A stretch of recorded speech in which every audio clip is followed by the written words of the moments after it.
Salut, alors aujourd'hui je vais lancer un test sur le système de récupération de chaleur sur les eaux d'une douche.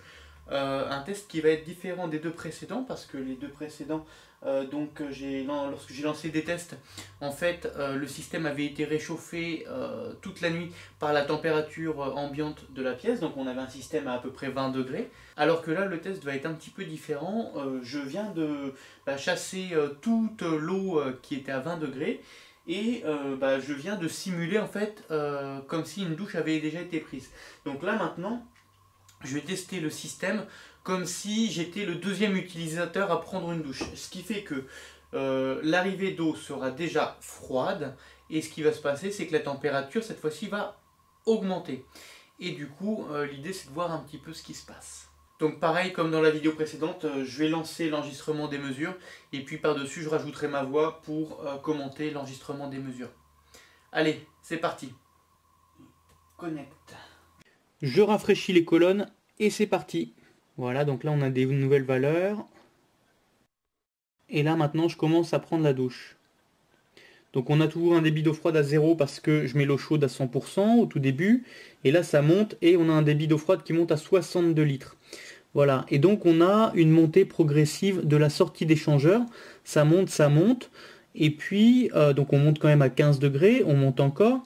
Mais par contre, c'est une montée qui est progressive. Ça se fait pas d'un coup, donc je ne me brûle pas non plus. J'ai juste à tourner légèrement mon robinet, et puis ça suffit.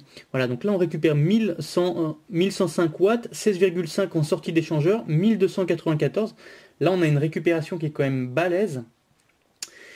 Et puis 1378 watts, voilà, quand même avec juste un échangeur. C'est pas le modèle définitif, je veux le faire plus gros, 1028. Voilà, là ça redescend un petit peu. Bah oui, c'est parce que j'ai mis de l'eau chaude à 100% dès le début. Donc du coup, il y a eu un petit peu plus à récupérer pour l'eau froide. Donc ça fait un petit pic et puis ça se restabilise en dessous. Et donc là, on a à peu près 700 watts de récupération en instantané. Ça baisse un petit peu. 612 watts, voilà. Et puis voilà, on voit aussi sur les courbes la température aussi fond qui descend aussi. Et là on voit aussi le débit d'eau froide qui descend aussi. En fait, ce qui se passe, c'est que je ne suis pas le seul utilisateur dans la maison. Et il y a quelqu'un d'autre qui utilise de l'eau chaude. Là voilà, 29 litres par heure. Là j'ai clairement plus de pression. 33 litres par heure, j'ai plus de pression non plus. Mais on voit que même avec un très faible débit, le système il continue encore à récupérer de la chaleur. On a une arrivée d'eau à 5,25 degrés et une sortie à 13,56. Et puis on récupère encore 350 watts quoi. Et voilà, donc 37 litres, là, on repasse à 62 litres. Ça y est, je suis à nouveau tout seul à consommer de l'eau.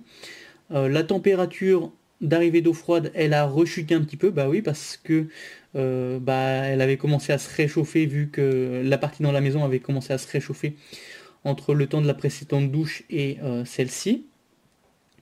Voilà, et puis là 4,94, 12,63 en sortie, 655 watts. Bon là on est sur une récupération qui est quand même importante. Alors que le système a vraiment matière à évoluer beaucoup plus. Concernant la température au siphon et puis la température des eaux usées, on ne fait pas chuter tant que ça, hein. On fait chuter de 3 degrés à peu près, c'est tout. Et en fait, ça c'est dû au fait que le débit des eaux usées, c'est le débit d'eau froide plus le débit d'eau chaude sanitaire, qui est plus important que juste le débit d'eau froide. Et donc du coup, c'est pour ça qu'on a un écart plus important sur la sortie d'eau froide. On a moins de débit, sur l'arrivée d'eau froide, et donc du coup, on a un écart entre l'entrée d'échangeur et la sortie d'échangeur qui est plus important que sur les eaux usées. Mais donc, tant qu'on a encore une sortie des eaux usées qui est très élevé, et on a encore un potentiel de récupération qui est très élevé. Là 32,5 degrés en sortie pour la sortie des eaux usées, alors que l'arrivée d'eau froide est à 4,38, et la différence entre les deux, c'est tout ce qu'on peut encore récupérer. C'est le potentiel d'amélioration de notre échangeur.